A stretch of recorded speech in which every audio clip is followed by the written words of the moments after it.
સ્વાદ અંશે આવશે. હા, અને પ્લસ ટિક્કીનો પણ એકદમ શાર્પ ટેસ્ટ આવશે અને સાથે ડ્રેસિંગનો પણ આવશે. એની સાથે ગ્રીન ચટણી છે, એના 2 થી 3 ડ્રોપ નાખવાના છે. ઓકે. સાથે આ લાલ મરચાંની ચટણી છે, જે શિયાળામાં યુઝઅલી તાજા લાલ મરચાં મળે, એને 2 કળી લસણ, મીઠું અને લીંબુ નાખીને વાટી લીધી છે. સપોઝ કે આ ચટણી ના હોય તો લાલ મરચાં પાવડર છે, એમાં થોડું સૂકું લસણ અને થોડું પાણી નાખીને એ ચટણી પણ બનાવી શકાય. એડ કરીએ. અને યુઝ્યુઅલી ફલાફલમાં પણ એવું હોય છે કે ખાતી વખતે બંને ચટણી સર્વ કરવાની હોય છે, અને ખાતા ખાતા થોડી થોડી ચટણી એડ કરતા જવાનું હોય છે. એની ઉપરથી થોડું પોકેટ્સ રેડી છે, સાઈડમાં મૂકીએ, સર્વ કરીએ.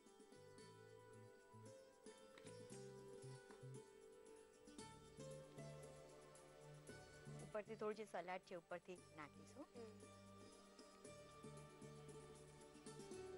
અત્યારે આ સલાડ બનાવવામાં શેનો ઉપયોગ કર્યો છે? કોબી જ દેખાય છે, બીજું શું લીધું છે?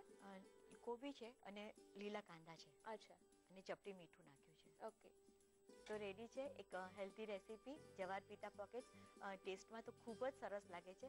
થોડી લેન્ધી પ્રોસિજર છે, પરંતુ once in a while you can make it, અને ખૂબ જ ટેસ્ટી છે. વારે ઘડે બનાવવાનું મન થાય એવા જવાર પિતા પોકેટ્સ રેડી છે. હા, અને શેની સાથે સર્વ કરીએ છીએ? એને મેં જે પોકેટ્સમાં જે રેડ ચટણી અને ગ્રીન ચટણી એડ કરી એની જોડે સર્વ કરવાનું છે. યુઝ્યુઅલી ખાતા ખાતા નાખતા જવાનું હોય અને એડ કરતા જવાનું. રાઈટ.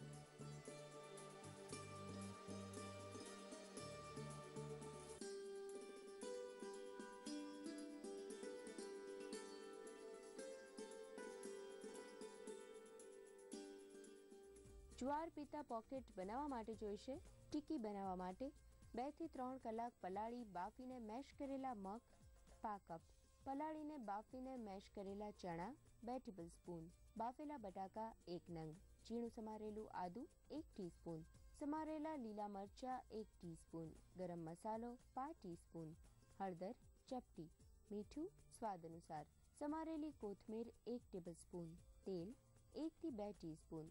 કણક બનાવવા માટે જુવારનો લોટ અડધો કપ, ચોખાનો લોટ અડધો કપ, મીઠું સ્વાદ અનુસાર, પાણી જરૂર મુજબ.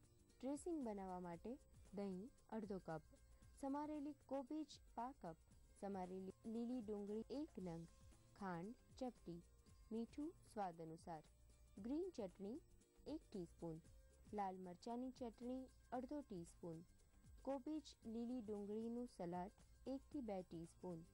ગાર્નિશિંગ માટે સલાડ, લીલી ડુંગળી. સર્વ કરવા માટે લીલી ચટણી, લાલ ચટણી, સલાડ. જ્વાર પિતા પોકેટ બનાવવા માટેની પદ્ધતિ. ટિક્કી બનાવવા માટે એક બાઉલમાં 2 થી 3 કલાક પલાળીને બાફીને મેશ કરેલા મગ, પલાળીને બાફીને મેશ કરેલા ચણા, બાફેલા બટાકા, ઝીણું સમારેલું આદુ, ઝીણા સમારેલા લીલા મરચા, ગરમ મસાલો, હળદર, મીઠું, સમારેલી કોથમીર ઉમેરી મિક્સ કરો. ટિક્કી બનાવો. પેનમાં તેલ લઈ ટિક્કી મૂકી તેને શેલો ફ્રાય કરો. અન્ય બાઉલમાં જુવારનો લોટ, ચોખાનો લોટ, મીઠું અને પાણી ઉમેરી કણક બનાવો. મોટો લુઓ બનાવી પાટલી પર જુવારનો લોટ છાંટી થેપીને રોટલો બનાવી લો. હવે તવા પર મૂકીને શેકો. શેકાઈ જાય પછી કટ કરો. હવે પોકેટની વચ્ચે ટિક્કી મૂકો અને તેમાં દહીંનું તૈયાર ડ્રેસિંગ ભરો. ઉપરથી ગ્રીન ચટણી અને લાલ મરચાંની ચટણી મૂકો તથા સલાડ ભરીને પોકેટ તૈયાર કરો. સર્વિંગ ડિશમાં લઈને સલાડ તથા લીલી ડુંગળીથી ગાર્નિશ કરી લાલ અને લીલી ચટણી સાથે સર્વ કરો.